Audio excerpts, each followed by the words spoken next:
Most people spend their entire lives trying to be good. They say yes when they want to say no, they apologize for taking up space, they prioritize everyone else's comfort over their own progress, and that is exactly why they stay stuck. What if I told you that the very traits we label as selfish or rude are actually the psychological foundation of the world's most successful people?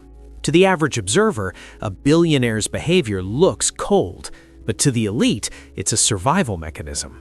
Today, we're tearing down the myth of the nice, successful person. By the end of this, you'll understand the counterintuitive dark virtue, a specific type of social friction that doesn't just protect your time, but literally rewires your brain for wealth. Imagine you're at a dinner party, you're mid-sentence telling a story, when one guest, a high-level CEO, simply stands up, checks his watch, and walks away. No apology, no let's do this again soon, just gone. In that moment, you'd think he was an arrogant jerk, you'd feel a sting of rejection. But inside that CEO's mind, he wasn't thinking about you at all. He realized the conversation had reached a point of diminishing returns. He saw a leak in his most valuable asset, his attention, and he plugged it instantly. While you were focused on social harmony, he was focused on radical preservation.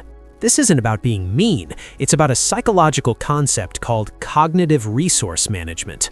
Most people operate on a social debt model. You feel you owe people your time, your smile, and your energy.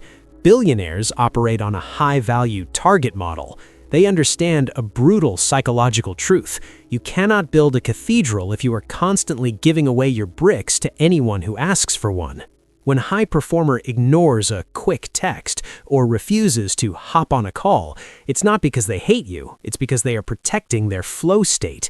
Science shows it takes an average of 23 minutes to regain focus after a single interruption.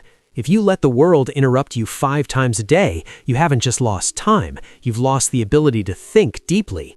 But here is where it gets uncomfortable. The world tells you that being likable is the key to networking. That's a lie. Likability gets you invited to the party, selective unavailability gets you paid. There is a specific threshold where your rudeness actually increases your perceived value. We call this the scarcity paradox. The less accessible you are, the more your presence is worth when you actually show up. So, how do you start being productively selfish without destroying your life? It comes down to 3 shifts. First, implement the one-sentence no. No explanations, no I'd love to, but. Over-explaining is a sign of submission. A simple I can't commit to this right now is a power move that commands respect.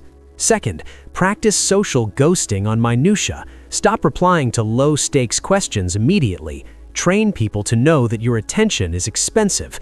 If it's not a hell yes or a critical emergency, it can wait until your work is done. And third, embrace intentional discomfort. If you are the person everyone feels comfortable asking for favors, you are failing yourself. You must become comfortable being the bad guy in the eyes of people who don't contribute to your mission. The truth is, the selfishness of the wealthy is actually a form of radical honesty. They don't pretend to care about things they don't. They don't trade their life's work for social approval. When you stop living for the thank you, you start living for the result. Being nice is often just a mask for the fear of conflict, but wealth is built in the fire of conflict and the clarity of boundaries. Stop apologizing for your ambition. The people who call you selfish are usually the ones who benefit most from you staying small. You can either be liked by everyone, or you can be a billionaire. You can't be both. Choose your rude wisely.